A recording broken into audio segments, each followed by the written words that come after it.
Hey everyone!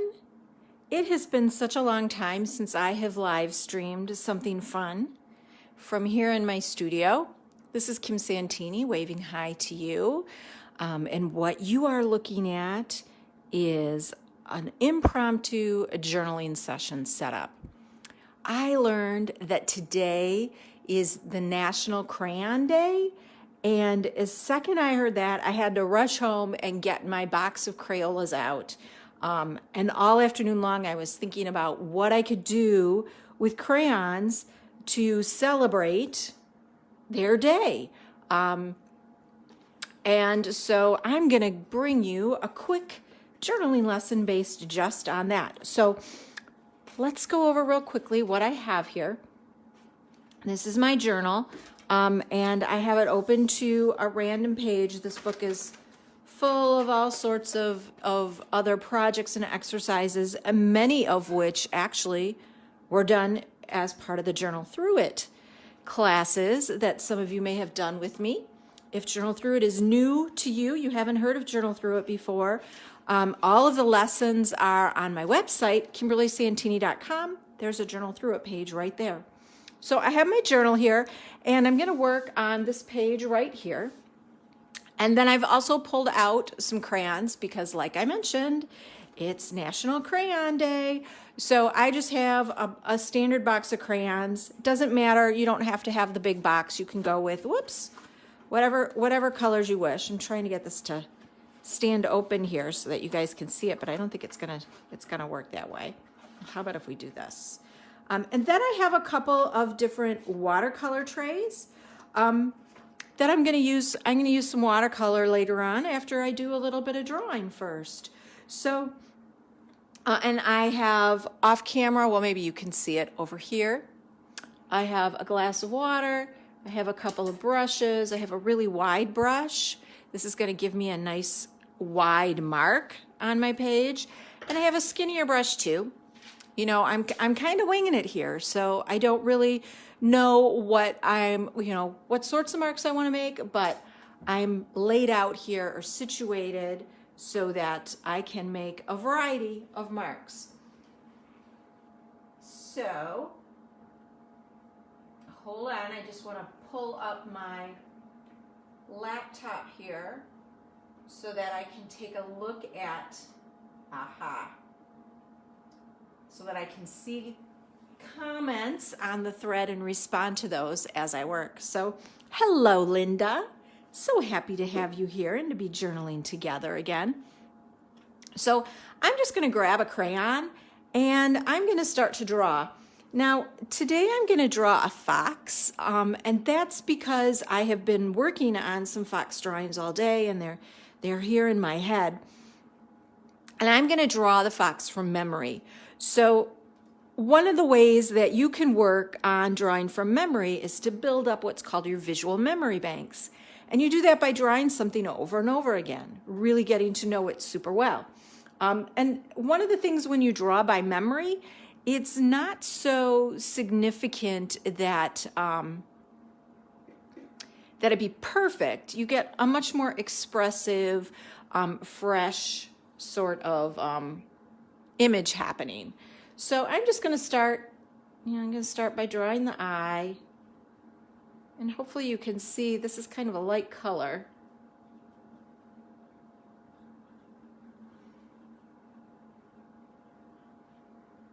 So I like to do what's called contour drawings. And contour drawings are just a matter of finding the edges of a shape. And this is something, if you did Journal Through It, we did lots of contour drawings as part of the Journal Through It.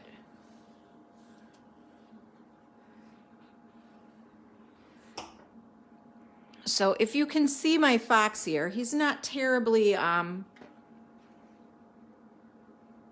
dark and not really super well drawn, but it's the sensation of a fox. It has the feel of a fox. And I'm just randomly grabbing colors that kind of feel right. How about a little bit of a purple? when you have a box of crayons, it seems kind of silly to restrict yourself to what the local color is when you have the opportunity to play with colors that are maybe atypical to the shape that you're drawing. Okay, remember when you were a kid and you spent all, you spent all this time coloring, and lots of times when you were a kid, you would worry about having to choose the right color for somebody's sweater or whatever. And today I'm going to give you permission to use whatever color feels good. Forget about trying to match or be representational of how you actually experience the world. That can be fun, but that can also be boring. I think a purple fox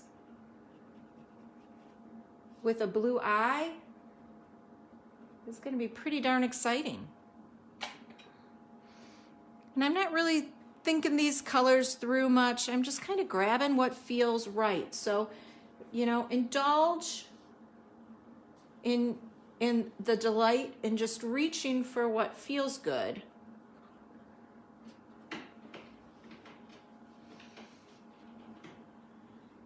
And add lines and marks that don't necessarily make any sense. When you work in your journal, I think I want a pink here.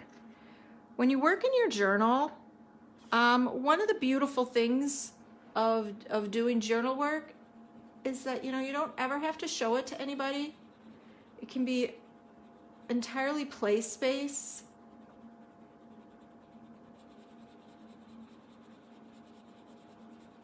It's easier to forget the rules that we might encounter out in the real world. I always love to tell my journaling students, when you're working in your book, you're the boss. You make all the rules. Nobody else can tell you what you can or cannot do. You're the one in control.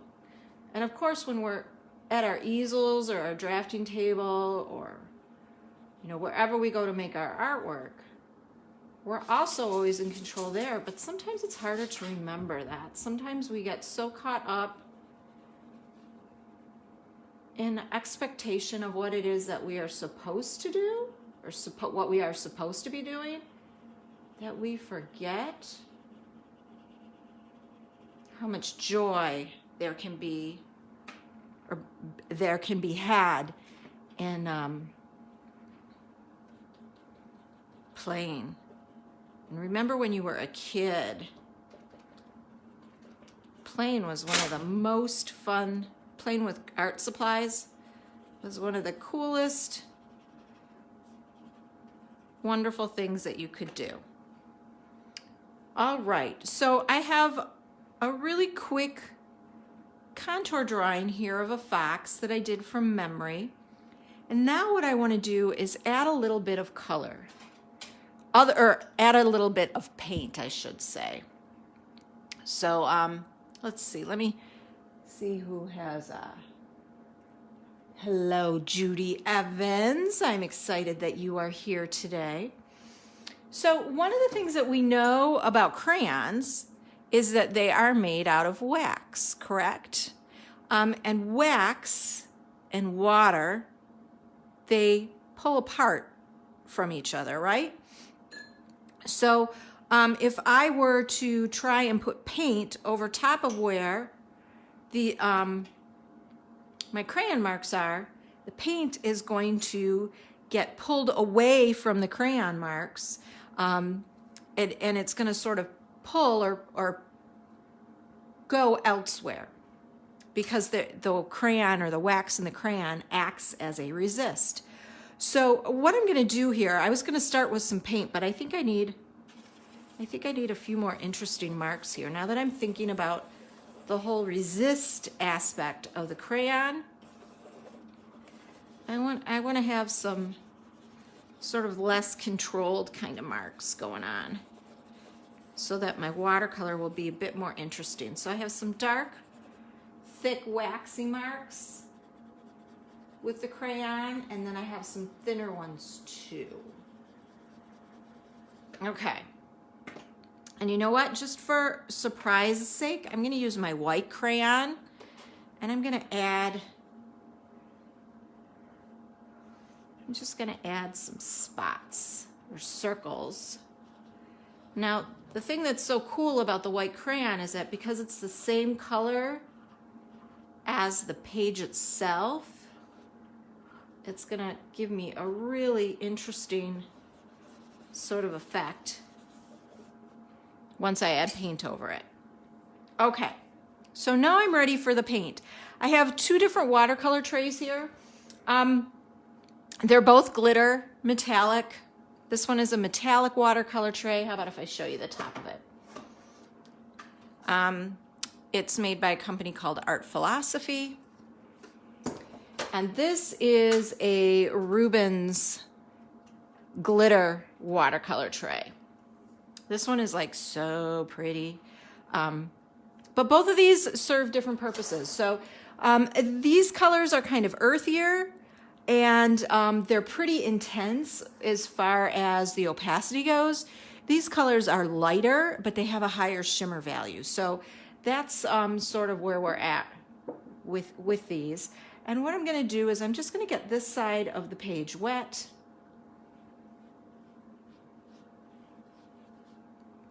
You don't see anything happening because I'm just putting water on the page. And then what I'm going to do is I'm going to pick up some gold paint, and I'm going to really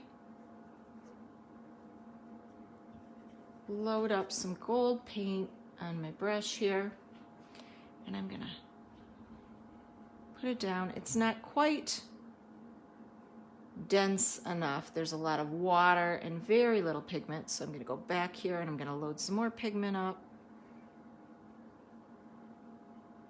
There we go.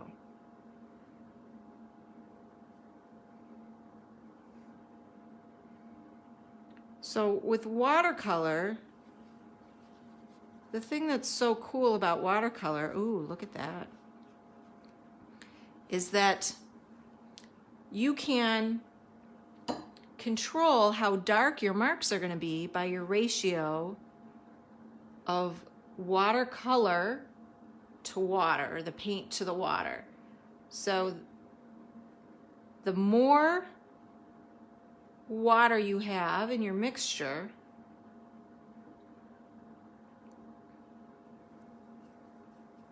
the lighter your washes of color will be. The darker your paint, or the more paint that you have, the lighter, or I'm sorry, the darker your paint mark will be.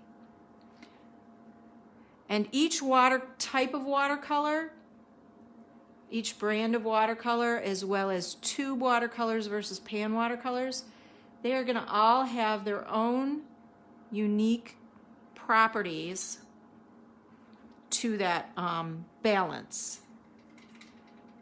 So what works, for instance, as far as a water to paint ratio in this pink is not going to be the same necessarily as the water to paint ratio. I may get different results with the same water to paint ratio in a different paint tray. So it's really, it's fun to play and experiment and learn what your paints can do in your journal before you bring them to, I can't remember which tray I went, before you bring them into a piece of work that you consider a little bit more serious. It's really fun to play with them and get to know the properties of your materials via your journal. I feel like I need something green right here. I need a dark green. Let's see how dark this one is. I don't think it's super, super dark, but I had to use this little brush to get paint out of these smaller cakes.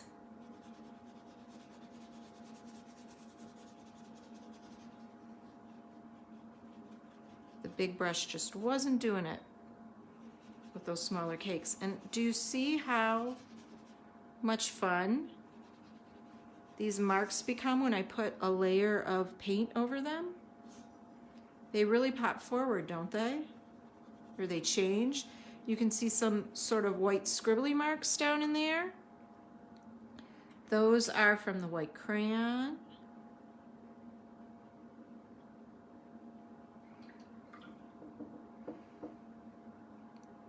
So I'm just playing and having fun thinking about color for the sheer joy of putting color down, and also National Crayon Day.